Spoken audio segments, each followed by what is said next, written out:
Just a quick overview of the Lifeproof Nude for the iPad Mini. Here's the box, of course. Nothing special about the box. iPad Mini with Retina display. The lanyard, of course. Screen cleaner. New, the removal tool.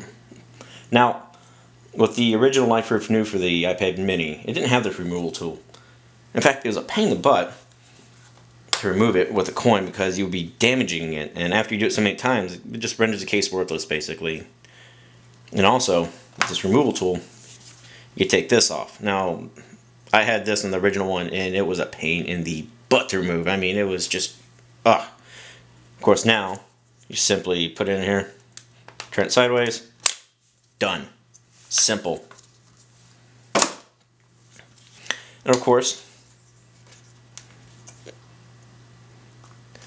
put it in there, turn it, put it in, turn, done. Remove the case as needed.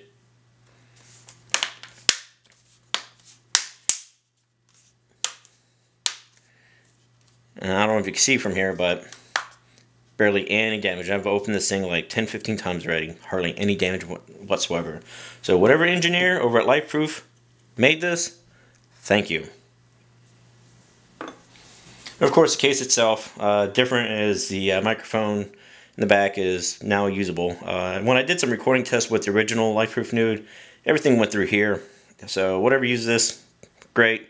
The camera seems a little offset. It doesn't, when you're recording stuff, it doesn't make a difference. It's just aesthetically more pleasing if it was perfect.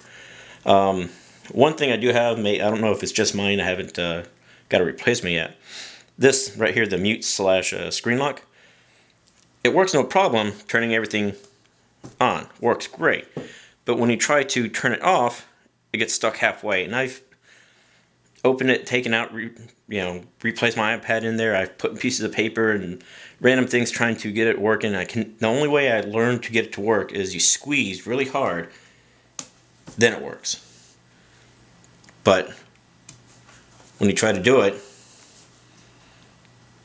right here, does not work, and I don't want to push it anymore to damage it internally. Like again, you squeeze it, it works. So I don't know what happened right there. It's not a biggie for me, honestly, because all you just do is not really use it that much. You just squeeze it and pull, and that's it. Whatever. I use it for a mute, and yeah. Nothing else. I haven't tried it with the iPad itself in there, but with the test unit itself, the blue plastic test unit, worked great. Water didn't get inside of it. Case worked as advertised for now. Aside from that, it's very light. I had the original OtterBox Defender for the Mini, and it was a little heavier. I didn't mind it at first, but when I got this, I realized how heavy the OtterBox was. I was like, wow, it's a little heavy. And I know OtterBox owns Lifeproof now. I don't know if they're merging the products and whatnot. I love it. Works great. Only problem, like I said, is this right here, but not a biggie. Just squeeze, do your thing. This screen protector, this was from the original iPad Mini Nude non-Retina. Seems to work fine. Maybe a slight gap right here. Not a biggie, works fine. Of course, it never did really clean the screen, but that's not an issue. It's just more of a protection. Again, whatever engineer thought of this, thank you. I can't thank you enough.